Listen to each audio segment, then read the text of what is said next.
The golden age of rock and roll was a fantastic era when some of the most influential songs were created. Every evening, the aging rock stars drank like fish while attending upscale parties. Many of them drank on stage or at any other moment they weren't sleeping or showering. Excessive recklessness is no longer as acceptable as it previously was.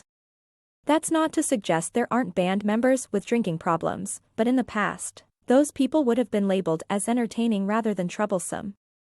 In this video, we'll look at some of the most recognized and beloved stars of the past who couldn't seem to put the bottle down. Hopefully, we may use these experiences as a cautionary warning so that we do not suffer the same fate. Ozzy Osbourne never turned down a drink.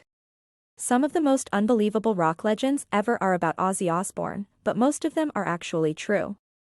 For example, he did really eat a bat during a concert, and in 1981, he was so drunk and angry at a record label meeting that he bit the heads off of 2 live doves. And that's exactly what Ozzy's job is. The Motley Crue book The Dirt says that Ozzy was hanging out with band members at a hotel pool in Lakeland, Florida. After asking for a certain white powder and not getting it, Osbourne reportedly took a straw and snorted a line of ants up his nose. Jake E. Lee, one of Osbourne's bandmates, remembers it differently, saying that Ozzy snorted a spider, not ants. After his first weird trick, Osbourne urinated all over the pool deck in front of old women and families. John Bonham's fatal binge. Even though there were only 4 people in Led Zeppelin, only 3 of them played instruments. John Bonham's thunderous, precise drumming is a big part of Zepp's heavy, influential sound. He drove the band forward as he hit the drums on songs like Immigrant Song and A Rock and Roll. Bonham was just as tough in other parts of his life besides music, especially when it came to drinking. Bonham drank a lot, and not just when he was at a party or with friends. Led Zeppelin held rehearsals at the home of guitarist Jimmy Page in Windsor, England, at the end of September 1980. Bonham helped him take 4 shots of vodka in a row while they worked. The drummer drank about 40 drinks and then passed out. At least, that's what a report from the coroner says he did. Bonham was so drunk that when his body tried to throw up all that poisonous alcohol, he couldn't wake up.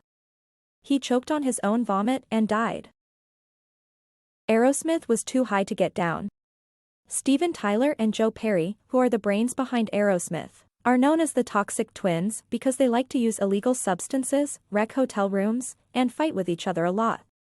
No less than arguably the most drugged-out rock star of all time confirmed that this nickname was true. In 1990, Tyler told Rolling Stone that Jerry Garcia said we were the most drugged-out group of people he had ever seen. They were worried about us, which shows how screwed up and crazy we were. Tyler says that he and some of his bandmates were so into that one rock and roll excess that they didn't have the energy to do the other. He felt bad about that, though.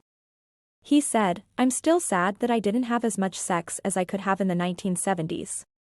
We were more interested in the finer mixes of cocaine from a shipment of dates that came in on the back of a camel, with a stamp of a half moon and the Star of Lebanon, which, by the way, were laced with opium." Dave Navarro was too wild for the Playboy Mansion. For many years, the Playboy Mansion was the place to be for parties. Hugh Hefner, the founder of Playboy, lived on a huge estate in Los Angeles with a number of playmates. Famous people came over almost every night of the week to drink wine, kiss women, and sing songs. It was basically a fancy flop house where celebrities could do whatever debauchery they could think of without being stopped.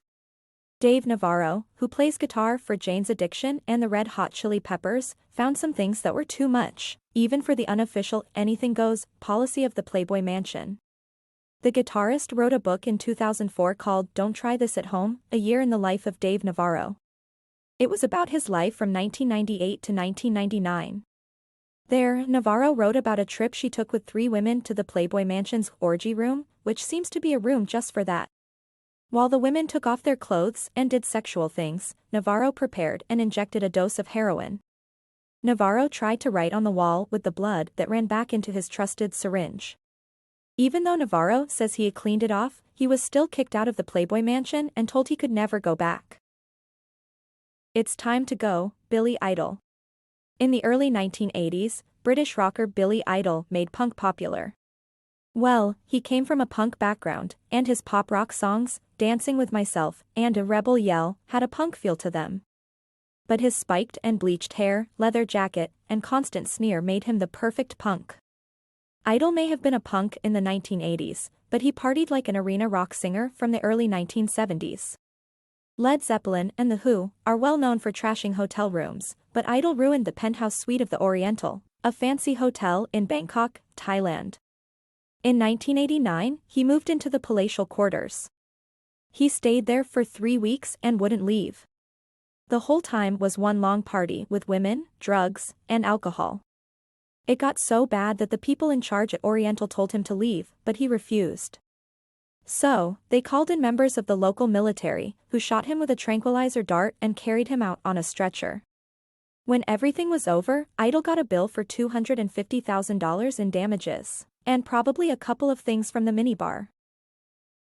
Now it's time to hear from you. Do you think that the rock stars back then partied harder than modern artists? Let us know your thoughts in the comments section below, and before you go, make sure you give this video a like and subscribe to Music Glide if you haven't already.